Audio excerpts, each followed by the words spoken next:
You're watching The Experience, Comic Culture and Sales, streaming live daily to Facebook, YouTube, Twitch, and Twitter.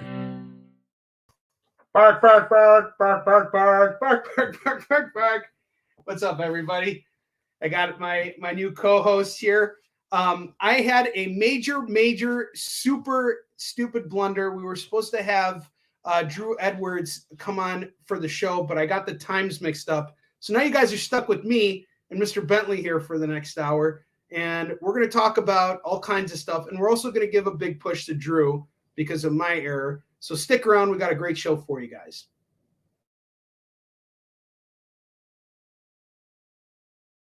For years, I have traveled the world slinging my creator-owned comics at the biggest and hottest cons. Now I'm sitting down with creators who have active crowdfunding campaigns happening right now, and I'm opening the gateway so that you can connect with them and support their work. You're watching Kickin It With Onrie, the live crowdfunding show. Now, before I go into this episode, I just want to point out that this could appear to be a very self-serving move on my end, but honestly, it is a complete and total error on my end. Drew Edwards had reached out to me about coming out on the show this afternoon and talking about his Indiegogo campaign, which I'm going to find right now. Unfortunately, guys, I made a mistake with the time, and I confirmed the wrong time for him because of the time zone differences. I forgot that he was Central Time like me, and I forgot this because I actually met Drew in New York Comic Con, so I was thinking he was on Eastern Time. So, kid you not, I made a major error. And before I talk about anything else with you guys, I really want to drop a link to his crowdfunding campaign. We'll have Jay do that for you guys. And then I guess we're just going to treat the next hour as like a fun little AMA. We got Halloween Man meets the Latex Avenger. That's Drew's current campaign. He is fully funded, but I'm going to assume that he's going to want to raise more money. So if we can kind of support him, that would be great.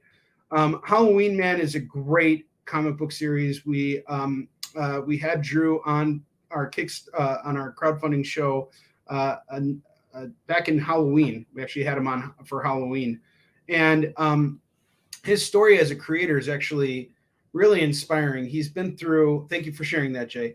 He's been through a lot. He had a brother that he lost, and that's really kind of like what brought about the idea of Halloween Man. It became kind of cathartic for him to create this character. And what he's done with it since has been phenomenal. He's been nominated for awards. He's gone to conventions. He's been doing this a very long time, and he's really established himself as a prominent creator in comics. He has the link to join us. If he can pop in at any point, he's more than welcome to come in. But this was supposed to be our guest, and it's my total 100% failure that he is not here right now because of my poor timing. And for those of you who don't think it's real, Peter Parker syndrome is a real thing. I totally suffer from it. And there's just been so much going on aside from just what I had going on with the show. I've been dealing with the logistics nightmare for Emerald City Comic Con.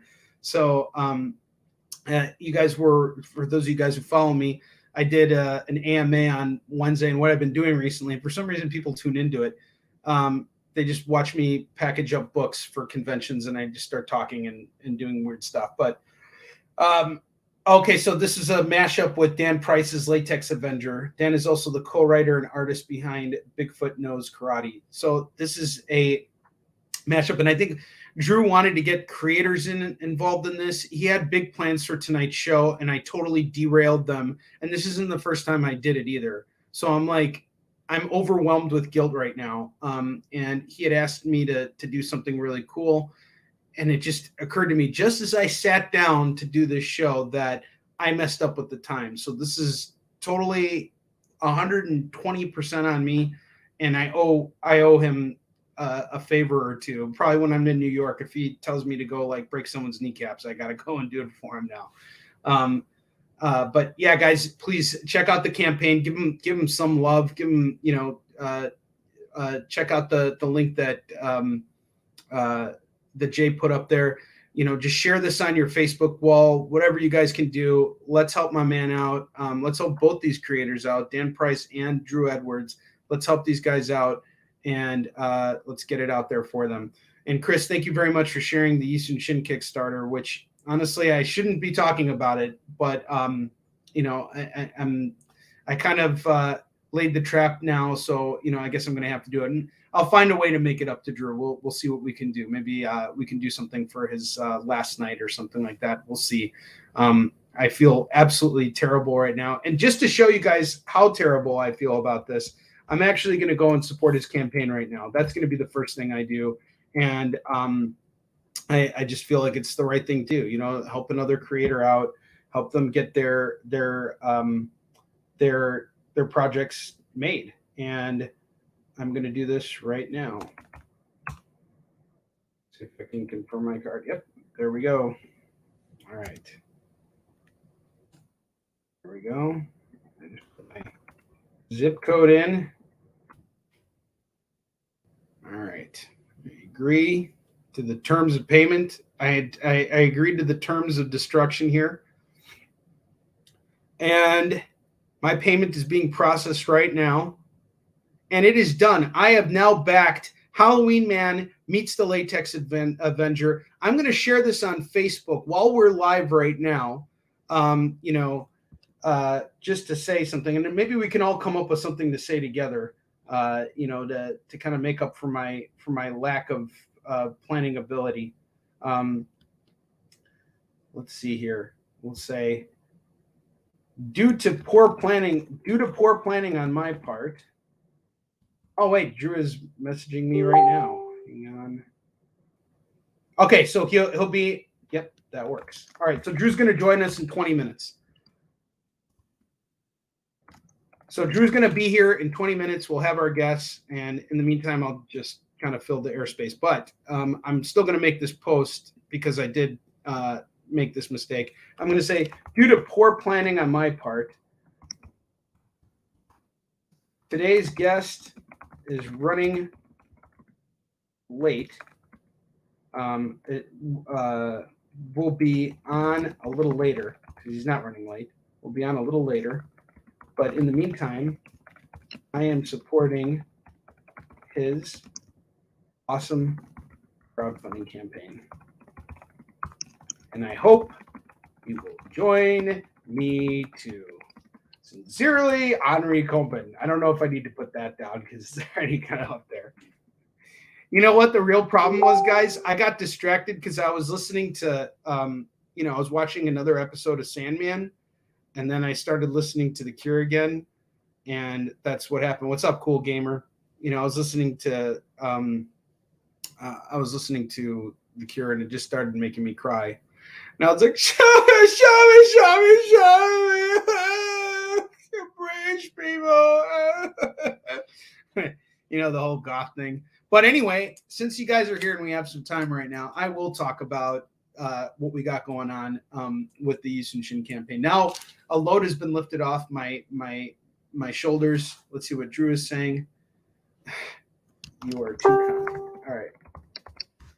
Because you're watching me go back and forth with people. So earlier this afternoon, I received, and this is for all you creators out there, I'm doing a big shout out to a really awesome printer who got me the very first variant cover exclusive that we've ever done for Eastern Shin. This is Hunter and Destroyer 2. This is the newest issue of our series. And there's only 100 of these. And this is absolutely gorgeous.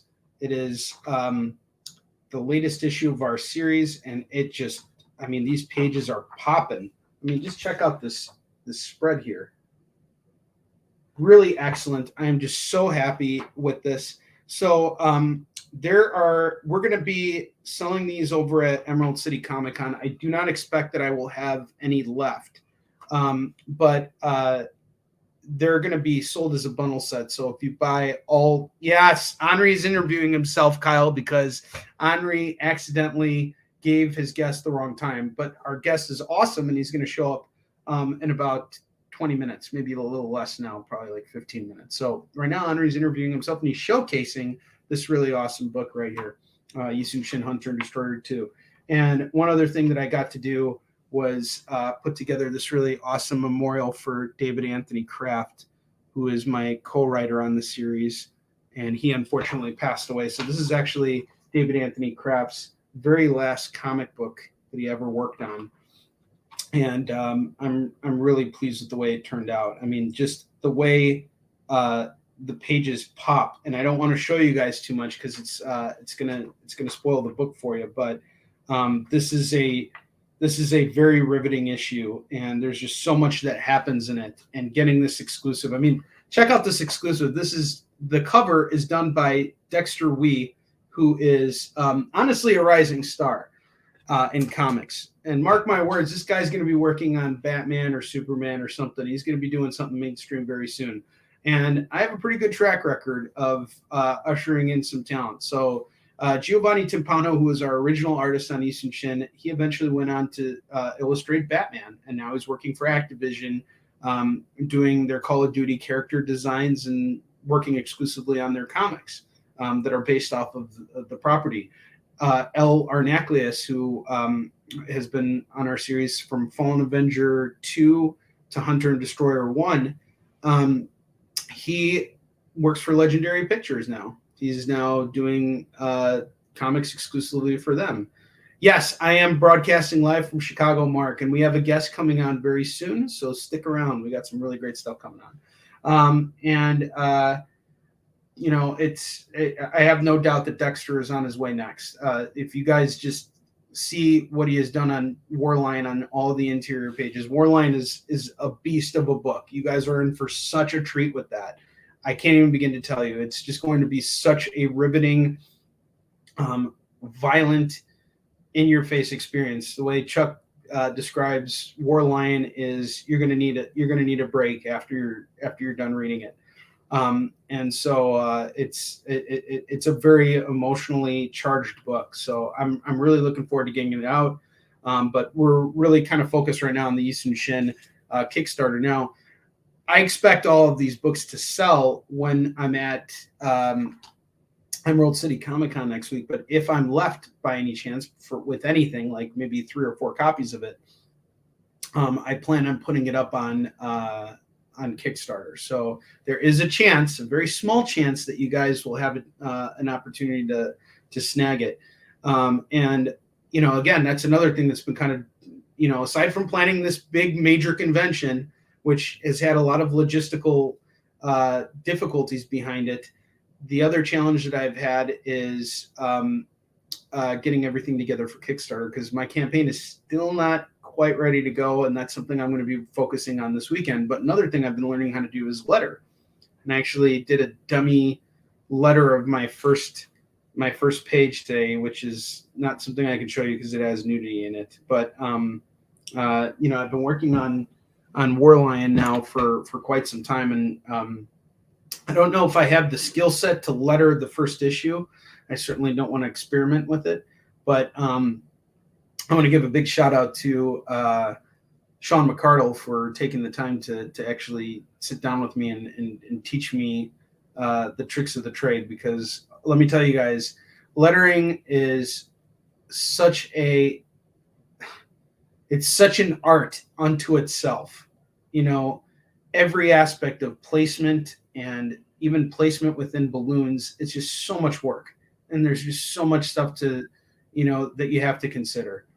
And it's so essential to a book. You're right. You can't have a book. You can't have a comic without letters in it, because that's your sound effects. That's your dialogue. That's why you read comics. You know, so it's been really kind of difficult. Yeah, just say beep when showing the pages. Well, the first page of Warline is it's a pretty emotional page, and it is a sex scene.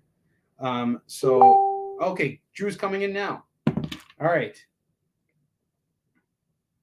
Yeah, it really is. You know, JD Smith, I agree. It's so much. It's something so daunting that I don't even think I can do placement. Placement, I'm comfortable with doing. Like, here, put this box here, put that box there. That I'm totally fine doing. But the actual like schematics of like sitting down and, you know, messing with the words. I don't know if I can do that. And there's a lot to do on more lines still. I mean, a lot of the pages need to be reformatted and ready to be sent off for printing. So it's not something I'm really sure I can, I feel comfortable doing as of yet. But Chris, thank you for sharing that link. Yes, you never notice good lettering, but you'll always notice when it's bad. This is 100% true. This is totally true. And let's see. All right, he's in. You want to bring him on? Yes, bring him on. All right. Drew. Howdy. Dude, I am so sorry, bro. I don't. There's no excuse. Don't even sweat it. Like it's seriously in the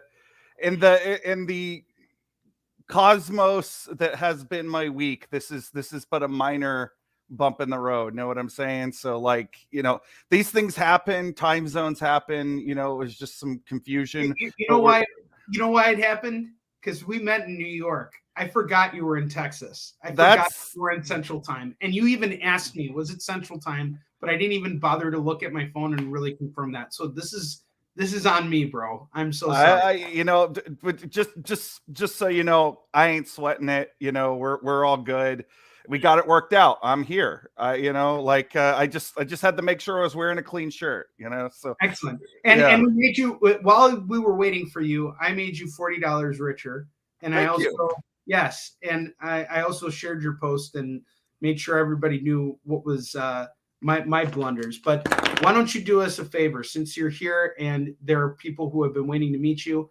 Tell us all who you are, what you do, and what you got going on right now. All righty. So my name is Drew Edwards. I am the writer and creator of the long-running underground comic Halloween Man. I am a Ringo Awards nominee for Best Writer. I am a Best of Austin winner and nominee several times over. I'm a member of the PEN America Fellowship of Writers. And, all that makes me sound super hoity-toity, but I assure you I am not. I am... I'm also a podcaster. I do a weekly podcast called Castle of Horror, which is a horror movie review podcast. Right now, we're doing the Predator movies because that's a topic of discussion at the moment. So if you want to hear us talk about the Predator movies, now is a good time to jump in. But right now, the reason why I am on your YouTube screen right now is I am doing a Indiegogo funded crossover with another indie comic, my buddy Dan Price's humor book, which is called The Latex Avenger. No, you do not. Your ears are not deceiving you. He is a condom themed superhero, and it is oil and water chemistry at its finest. You get to see what happens when a zombified punk rocker runs afoul of a moron wearing a rubber on his head, and wackiness ensues. We've been pushing this for coming up on 6 weeks. Dan Dan is the co-writer on this. He's also the creator. He does another excellent comic called Bigfoot Knows Karate, which you should check out if you have not. The artist on the book is Paulo Hernandez, and he's doing his career best work on this. If you go and you check out the Indiegogo, I swear you'll laugh, you'll scream, you'll get everything that you will have ever wanted out of a comic book. I kid you not. I kid you not. There you go. He stopped himself. That's how you know he's EXP material, guys. He knows how to watch his writer tongue. I can't do the Texas potty mouth. I gotta keep it clean. Gotta keep it clean as much as I can when talking about this particular subject. Today, although you may have already explained this, today what we're going to be doing is I have what we'll call bonus perks. If you back while I am on the show for like a certain amount of money, you will walk away with not only the perk that you backed for, but you will be getting something extra. So I have brought a grab bag of comic books and t-shirts and fun stuff that you can lay your hands on if you are so inclined. But we got Dan Price in the house, right? Dan Price is in the house right now. Oh man, the knower of Dan. You should have Dan on your show. I would love to have Dan reach out. I would love to have you on anytime.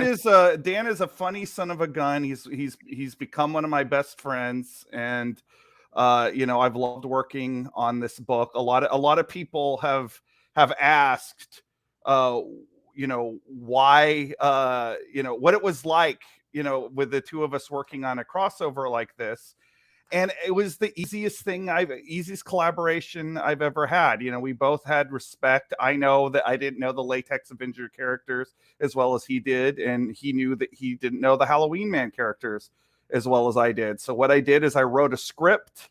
I sent it over to him. He marked out all of the Latex Avenger dialogue, put his own in, and we were ready to rock. I mean, it was just such a fun, easy process. And I learned from working with a guy like Dan, because Dan is like a top-notch comedy writer. Like, his comedy chops are much stronger than me, my own. So like, I loved watching the master work. That's interesting. That was actually something I was going to ask, because you guys both have your own characters, and here you are bringing them together. And it sounds like it was one of those situations where you were able to kind of allow yourself to kind of accept, to easily accept another creator coming in to do something cool with your project, and just let them do what they do best. And that's something I have actually recently learned to do, because Drew, you and I are both independent publishers essentially. Yeah. And when we go to conventions, we were set up across from each other at New York Comic Con. We want our stuff to shine the way we want it to. We want it to look exactly the way we want it to get out there. And with that desire comes this need for control, and controlling the process, and letting go of that control can oftentimes be a little bit of a difficult thing, especially when you're financially invested. Yeah. But when you're working with somebody who, is as talented as Dan is, it seems like it's one of those situations where you're not just getting a great piece of material out there, but you're also learning and getting better at what you do. Yeah, 100%. And I often say that if I wanted to just work by myself, I'd be a novelist. I work in comics because I love collaborating with people. And this is a great example of it. I've known Dan for over a decade probably now. We got to know each other because there used to be a mini convention here in Austin called Nerd Cave, and for whatever reason, Dan and I were always set next to each other. So you know what it's like at cons. Like, you start jawing each other's ear off when there's slower times, and we became friends. And same thing with Paulo, the artist on this book. He's just somebody we've known. And Dan was originally going to draw the book himself, but he was so focused on doing Bigfoot Knows Karate, and rightfully so. He was like, I don't think I can draw this. So we were both like, it needs to be Paulo. And Paulo, like, watching him do this book, he's somebody also. He's leveled up because he's pulling in those Kevin Maguire facial expressions to really sell the comedy. And he found like a perfect medium between the Halloween Man world and the Latex Avenger world, where all the characters make sense standing next to each other. Because that's a difficult thing to do when you have two characters that the tones aren't necessarily exactly the same. Like Latex Avenger exists in a much more comedic space, and that's Halloween Man has humor to it, but it's more that sort of Sam Raimi, gallows humor kind of thing. So finding where those two flavors mixed well was really important to the way this book came together. For sure. Now, here's a question for you. Actually, we have one from our guest first. So Mark Heron is asking, will the book be ready for Halloween? Oh, yeah. It'll be ready way before that. We've been working on it all the way through the campaign, and our goal is actually to get it out in the mail, basically as soon as we get the money from Indiegogo, like, just start putting things out in the mail and hopefully have them all out in the mail before September comes around. Dan has another, he's doing a Kickstarter for Bigfoot Knows Karate 2 in October. So I know he very much would like to have, excuse me, he'd very much like to have this all, That's the only reason why he's watching the show right now. I can tell. No. But although I think he probably is keeping track of how many times I say Bigfoot Knows Karate, and like he's gonna give me a royalty. He gets 55 cents every time. Yeah. So Drew, here's my question to you. Why Indiegogo as opposed to Kickstarter, and what has your experience been like on Indiegogo? I'm asking this as a comics creator who has never used Indiegogo before. So my first reason for using Indiegogo is my wife's a musician, and she did an Indiegogo for a music video for quite a few years ago. So it was just the crowdfunding platform that I had the most experience with. There is stuff that I like better about Indiegogo. I like that, and correct me if I'm wrong, because Kickstarter could have changed since I last looked at it. But if you don't raise all the money on Kickstarter, you don't get anything. Whereas Indiegogo, even you raise $500, you raise $5 million, you get something. And crowdfunding's hard. Anybody who says otherwise is insane. Like I when I still had a day job, I used to have coworkers be like, "Oh, you're just talking about yourself on Facebook all day," and I was like, "No, there's a little bit more nuance to it than that." You're doing interviews, it's kind of like being at a convention, only there's no break time because you're just on all day and you're selling it. And it's hard work. So I'm not going to work that hard and come away with nothing, particularly in a situation like this where I'm trying to make sure my creative team, gets as much money as they possibly can. Like I want everybody to walk away with this with something. Yeah, no, I agree. I've honestly, I'm launching my campaign on Monday, and I'm freaked out. I'm hoping you can coach me a little bit since I got you on the air for another 30 minutes. But I Ask agree. Away. You should not ever work so hard for nothing. I really dislike that about Kickstarter. Like, if you don't reach your goal, you get nothing. Like, you know what? Honestly, let's look at this for a minute. I understand if you have a goal of $5 million and you need $5 million to make your product, and if you don't get that $5 million, that's fine. But let's say you're at you're trying to raise $7,500, which is my goal. But let's say I'm only able to raise $5,000. That $5,000, I can still use that money and go forward and do stuff. But if I don't fund on Kickstarter, I don't get anything. I think that's a big insult to creators. And I agree with you on that in terms of, Indiegogo, because it's not a game for us. We're in this for the long haul. And if it's a matter of $5,000, I'll make the other $2,500 through shows and, through whatever. You tap on someone's shoulder. There's always money to be found, or you can save up. You can do those things. We've all made the sacrifices, which is actually something that I want to ask you now. So you work a day job. Or I did. You did. Now you're done. I haven't had a day job for 2 years now, but I did I worked in the meat industry. That's very Texas. I worked in the meat industry. I was a butcher for Whole Foods for 8 years.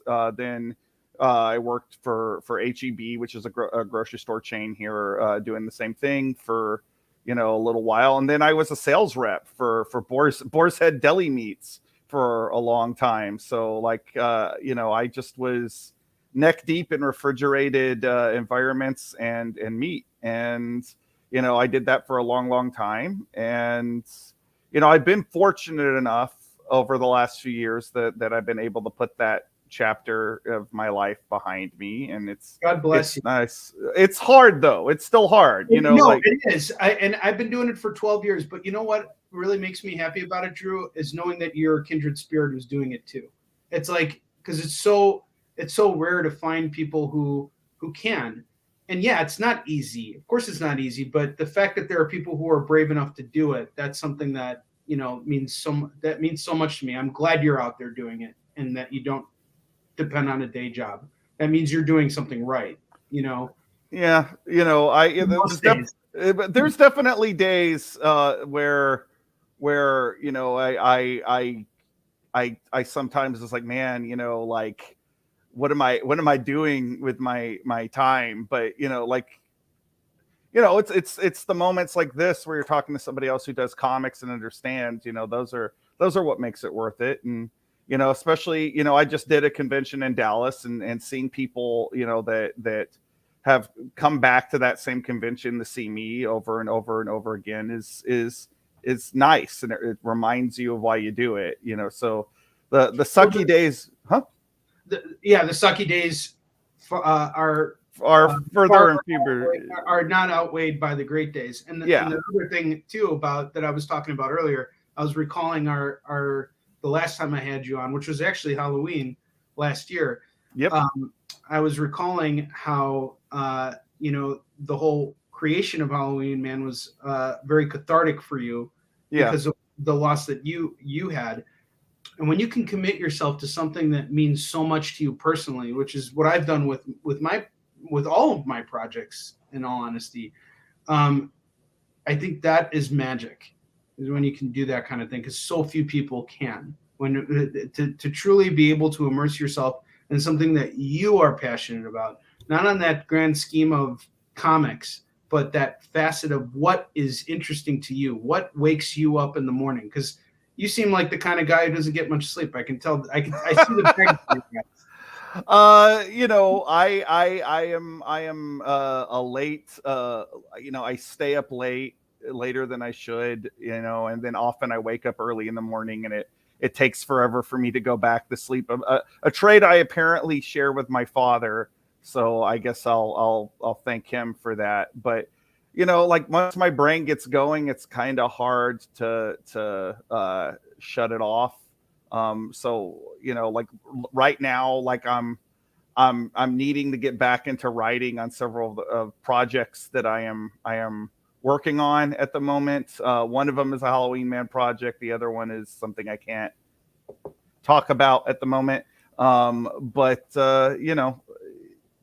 that's the life of a creative. You're always working, even when you're not working. So, Drew, how many conventions do you do per year? It's been more so the last year, because obviously all of us took a few off because of the pandemic. But from, let's see, New York last year. So by the end of this year, we're looking at like 8 conventions total. That's not counting. I also do a lot of vendors markets. Like if there's like a small market, for example, there's a store here in Austin called the Glass Coffin, and they sell vampire memorabilia, monster memorabilia, that kind of thing. And they do a lot of vendors markets. And my comic's called Halloween Man, so there's an appeal there to people who shop for that kind of thing. So I do vendors markets and things like that. And I think cons, just being able to meet people like that. I'd always like to do more, but and this year has been a year of kind of ramping back up. I'm actually going to be going to Baltimore Comic-Con in October with Dan, in part to promote this book that we're plugging tonight. I mean, it's perfect. It's October, so it's like you're at the right time. Yeah,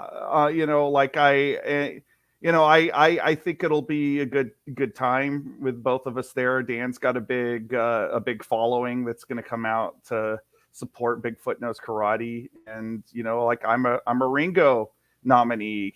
At Baltimore Comic-Con. What could be better? Yeah, no, absolutely. It's a great environment. Now, here's another question. Since I have you here and I want to pick your brain, See, I've learned to make my income by going to conventions. I'm still figuring out the whole live sale thing. Crowdfunding, I'm about to jump into that. That's another, facet of bringing in money. But my question to you is, how do you balance that out? Are you focused on just those 8 conventions, or do you have other ways of kind of making your living aside from just going to shows? Well, I'm so glad that you actually asked that, because I was actually worried that it was a personal question. So no, not at all. If I wasn't comfortable with it, I just wouldn't answer it. But like I work a lot. I've worked a lot with Comixology over the last decade or so. They've been very instrumental in sort of spreading the Halloween Man seeds on a global level. I think with their merger with Amazon, they've prioritized indie comics a little less, unless it's in one of their Comixology branded comics. But it's still, I would still recommend it if you're trying to monetize your stuff. I also have a Patreon, which it's not a ton of money I make off of that, but it's steady money. And, it also allows me ways to interact with my fans over, a period of time, because they get to see the production part of things through Patreon, because that's what they're paying for, is to sort of see how the sausage is made. And, that's fun. And, I'm curious about Patreon, because I don't know, like, what kind of things what kind of incentives do you offer to your fans on that?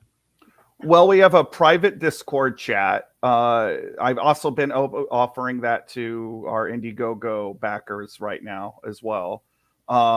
We have, so we have a monthly fan chat on there. And again, they get to see the comics before they come out. They get to see them as they're being made. They get to read scripts. Sometimes they get input on like the scripts and things like that. It's really just like a way of like allowing people to see the production process on how a comic is made. It's not incentivized the same way, like, say, an Indiegogo or Kickstarter is.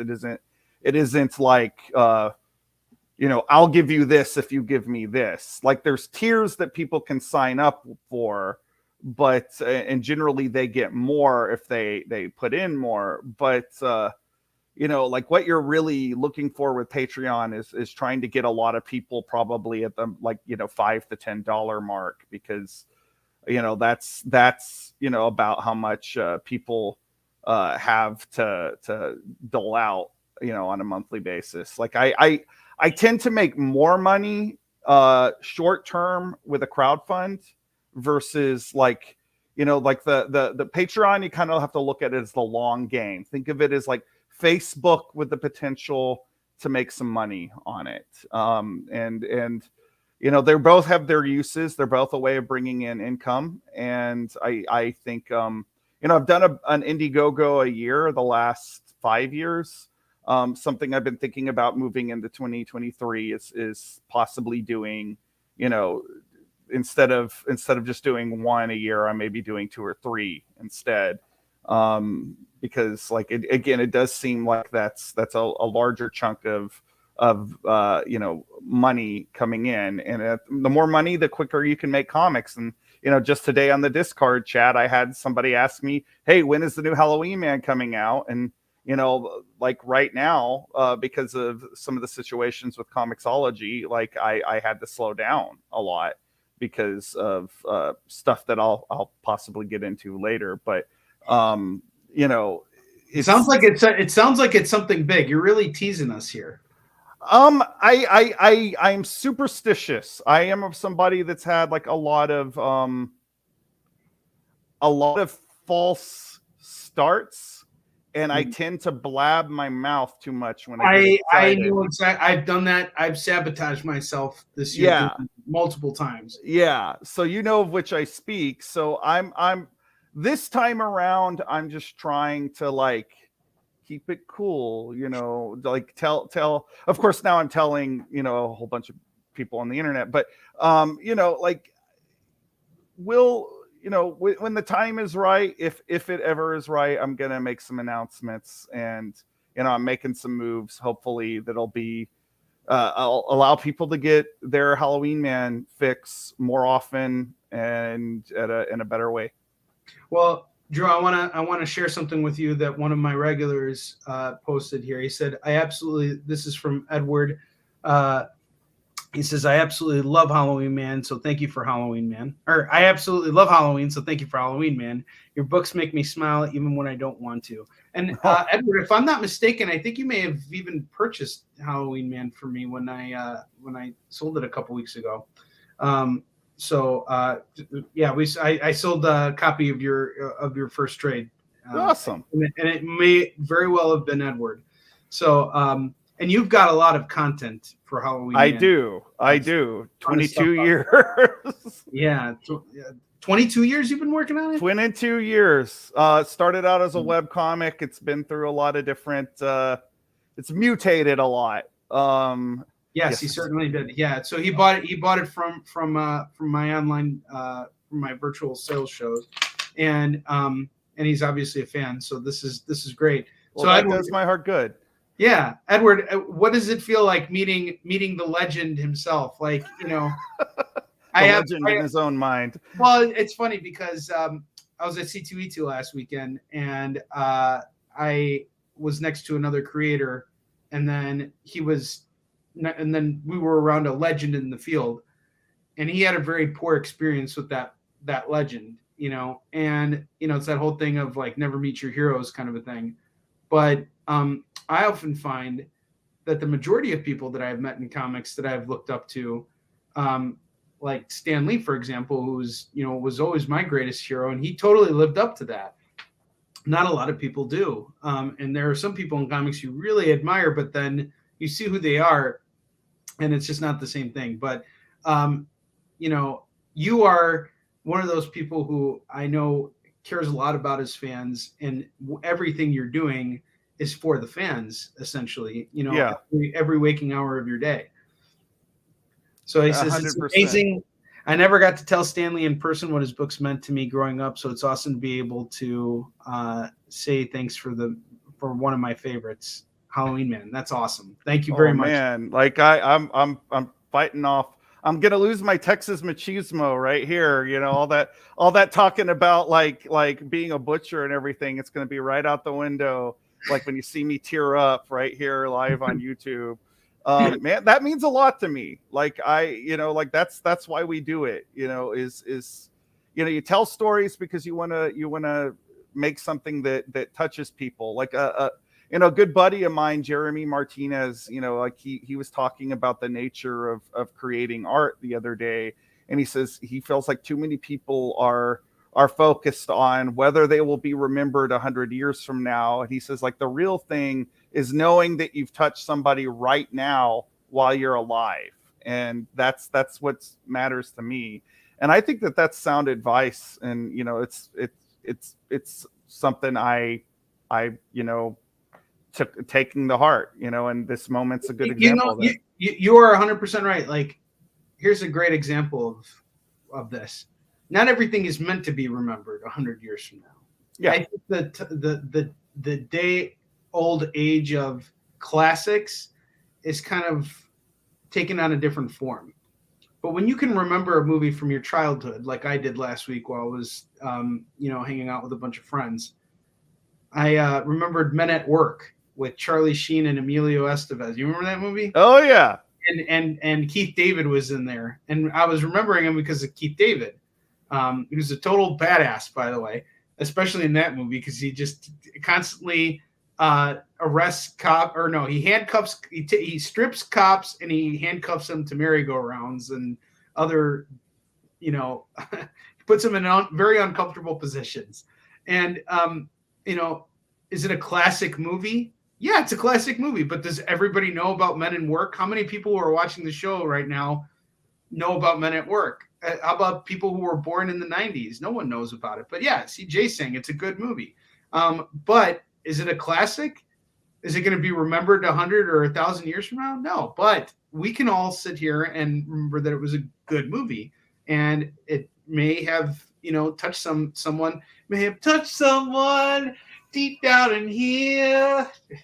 I don't know where I was going with that, but you're right though. It's about now, not 100 years from now. I agree. Yeah, and Minute Work also gave us golf clap. So Clap. That's what I always remember about that movie is golf clap, and because I used to do that all the time with my buddies in junior high. I don't know why, but that was like our takeaway from Minute Work. So when you said that, that's immediately where my brain. I need to go watch it again because I was I forgot about it and then I remembered it and I'm like, oh yeah, I wanted to watch that. Right now I'm crying just because that's the emo thing to do while watching Sandman. You have to, after any episode of Sandman, and this is just a tip for everybody, you need to download a Cure song and listen to it and cry in a corner and process all the effing brilliance of Neil Gaiman. So Neil Gaiman, speaking of meeting a hero, Neil Gaiman, I actually was on a panel with Neil Gaiman when I lived in Las Vegas. And it was me and my buddy Charles Hulbert, who is an comic book artist. And, like the whole time we were like, we have no frickin' business being on a panel with Neil Gaiman. Like he's going to be like, who are these two bozos? He was so frickin' nice. Like, like one of the nicest people. He never once acted like, like I am the legendary Neil Gaiman, and he could, like, because he can definitely back that up with his resume. But he was a freaking sweetheart, and like I'm.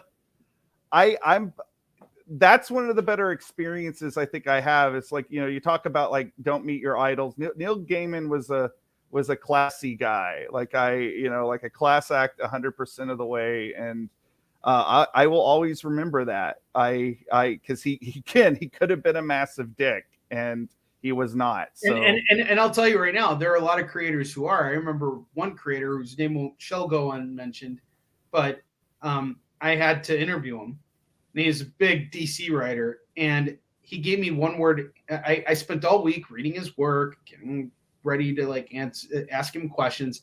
Every single answer he gave me was a one-word question or one-word answer. Every question I gave him, he gave me a one-word answer. And then the rest of the time we weren't even talking about him and his work. We were talking about other stuff, and he was kind of talking down to me in a very condescending way. And that actually kind of made me afraid to go on and do panels. And it wasn't until COVID hit that I actually started bringing creators on and interviewing them because I didn't know what the hell else I was like. What the heck else am I going to do? COVID is changed. The like because I was talking about this on Twitter earlier. For a long time, I was very camera adverse, and I've had to get used to like this whole experience of like looking at my own face. It sucks. I'm like looking at my face right now. I'm like, Jesus, how many wrinkles do I have in my forehead? What's with this? What's going on? Like, stand up straight. Like whatever, man. You're a good looking fella. But like, oh, I appreciate you saying that. But it's also like every time I screw up or do something like that, you just gotta suck it up. I think this is good. Like, I think the fact that you're doing this is good, and because like it's kind of getting the con experience in between conventions, and especially for comic, there's a lot of comic book fans that live in rural areas that can't not necessarily get to conventions or things like that. So stuff like this is bringing fandom into their home, and I think that's a really beautiful thing. I agree, and really I learned it from other creators like Tom Hutchinson, who has really been focusing on doing everything through the virtual platform for years now. He's been doing it and has dramatically downsized on the amount of comic conventions that he does. Now, I don't ever want to downsize the amount of shows that I do. I have my shows that I like to be at every year, and I want to do as many of them as I can. But I also think that part of learning and growing, especially with what we do, it's essential to step outside your comfort zone and challenge yourself to learn new things and to do it differently. And the thing too, Drew, is we learn from each other. You know, like hearing what you're doing with Patreon, that's all stuff that's being processed in my head right now. You know, and I want to use Patreon because why wouldn't I want to use it? You know, it's just another way to bring in, you know, money. And as an indie creator, you have to look at like every one of those possible revenue streams, and you know, like some of them are going to be more successful than others, but it's all going, you know, towards the same goal. So, you know, I think that you know, yeah, learning from each other, learning tricks of the trade, learning how to, you know, especially like at cons, you know, like, you know, circling back to Dan, like one of the things that made me drawn to Dan is he had latex Avenger condoms that he would give out with like the sticker with the logo. How do you work out that deal? That's pretty. Yeah. He had a condom guy that he would get him, and then he would just put on the logo. But you know, it's that kind of like, I'm putting myself out there. I'm gonna get people's attention. You know, that the sort of William Castle of it all. Like that's the sort of thing that I think that it's really good to like watch other people and go, okay, what are they doing right? You know, what can I, you know, what can I take away from that? And you're right. And Dan is right too. And he says in indie, if you win, we all win. That's 100% right. And the second you told me about the condom, it's like, does the idea work? No. But the fact that someone did it, and in his case, of the character that he created, that's awesome. And it's that kind of ingenuity that I think that we all need to be paying attention to. Like one person that I always two people I actually look up to quite a bit for that is Victor Dandridge Jr. That guy's always got ideas on how to market better, how to get more exposure. And Mike Watson. Mike Watson's a beast with everything he's doing with his chat and draw shows and all these other things. There's so many ways to grow. And I think that's the challenge too of what we're doing, Drew, is the fact that there is no path. We have to create the path. Every one of us has to create our own path, and there's no one way to do it. You know, it's not like working a day job where you show up from 9 to 5 and you're going to get paid because you're on the clock. Now, that doesn't mean that your job is secure. You got to actually perform and do all these things, but there's a path to doing it. If you want to be a lawyer, you need to go to law school. Are you going to be a good lawyer or a bad lawyer? That's entirely up to you. But if you follow that path, you're going to get on there. You want to be a comic book creator. There's no rules. There's no college to go to that'll prepare you for the comic book industry. That's for damn sure. Like, yeah. It's a very nose to the grindstone kind of, in a lot of ways, comparatively to other creative fields, it's much more blue collar, and you know, like it's you know, you gotta you know, be ready to put in the work and be constantly working, you know, frankly. And like that's the thing, you know, when people, you know, I talk to people and they're like, oh, you're doing your comic full time now, and I'm like, yeah. And they're like, well, you know, what's it like, you know, to be an overnight success story? Because like, and I'm like, it's not, because it was doing it for you know, 18 years before I got to that point. So, you know, like it's like I put in nearly 2 decades of work, and then they started to pay off. And that's my path though. Like there are people that like they hit, you know, right off the bat, and you know, but the one thing, yeah, but even so, it's never easy, and we all have to make that sacrifice. I was reading another article that you know, Sean McCardle had written about making those sacrifices. You work your day job. What do you do on the weekends? Do you go out and spend all your money on food? No, you're setting it aside so you can pay for art now. Are you going to go eat an extravagant meal? No, you're eating ramen. You know, you're not going out and getting that video game that you want. You're setting aside money for making comics. You know, there's you readjust. You put the time in, and you know, it's not easy. It does take a long time to pay off, but seeing that it has for you, you know, that's fantastic. And it's not that it pays off. It's not like you're a millionaire, because you're right. It is a very blue collar job. I would say it's more like a red collar because you're wearing a choker so often that, you know, comics is a red collar job. But no, you're very right. We're all like on this kind of strange journey in it. And here's the best part about it is no matter how bad of a day you're having, at the end of that day, you're making a difference for someone. Someone is grateful that you exist because you gave them something that helped them out of a dark place or whatever the case is, you know? Yeah, you know, and certainly with Halloween Man, you know, that's a big thing for me. You know, like I started it almost as therapy, and you know, here we are, you know, 20 years later, and I have people come up to me at conventions and they say, you know, like this story helped me out through this time, and you know, like that's why you do it. You know, it's comics, I guess, because of that. It's almost like a calling as well. So I don't know. It's a beautiful thing. It is, absolutely. Drew, we're at the end of our time right now. Okay. So I'm going to give you a moment to say your final words to everybody. But of course, we will have you on next time. And when we have you on again, I promise you we will work this out the right way. But give us all the final pitch and tell us all where we can find you and all that good stuff.